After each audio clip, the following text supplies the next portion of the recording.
আজকে ছিল বাড়িতে ছোট্টখাট্ট করে একটু অনুষ্ঠান। কিসের অনুষ্ঠান বলো তো? আজকে ছিল বিশ্বকর্মা পুজো, তার জন্যই বাড়িতে ছোটখাটো একটা অনুষ্ঠান করা হয়েছিল।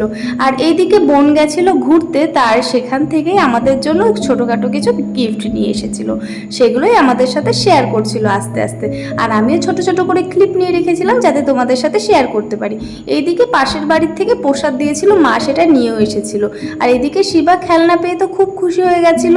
খেলনাটাকে তো ও তখনই খুলে মুলে শেষ করে ফেলেছিল, পুরোপুরিভাবে ভেঙে চড়ে তার একেবারে পিন্ডি চটকে দিয়েছিল। এভাবেই কেটে গেছিল আজকে সারাটা দিন। তারপরে বিকাল বিকালে আমরা তিনজনে মিলে একটু ঘুরতে বেরিয়েছিলাম। আজকে পুজোর দিন বাড়িতে বসে থাকবো এরকমটা তো হতেই পারে না, তার জন্য আমরা তিনজনে মিলে একটু ঘুরতে বেরিয়ে পড়েছিলাম। তাছাড়াও আজকে ছিল পিতৃ একাদশী, তার জন্য 16টা কলা কিনে আমি বাবার মন্দিরে দিয়ে আসলাম, তোমরা তো দেখতেই পেলে।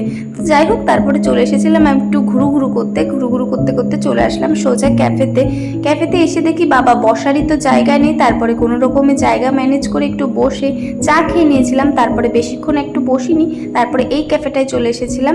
আর তারপরে সোজা চলে এসেছিলাম এই ঠাকুরনগর গেটের এখানে এসে দেখি তো ধামাকাদার ডান্স হচ্ছে, সব দাদারা কাকারা নাচ করছে, আর এদিকে কাকুগুলো হাততালি দিচ্ছিল। এত ভালো লাগছিল, মনে হচ্ছিল যেন ওখানে কিছুক্ষণ দাঁড়িয়েই থাকি। কিন্তু না, আমার তো ট্রেনের টাইম হয়ে যাচ্ছিল, তার জন্য আমি চলে এসেছিলাম।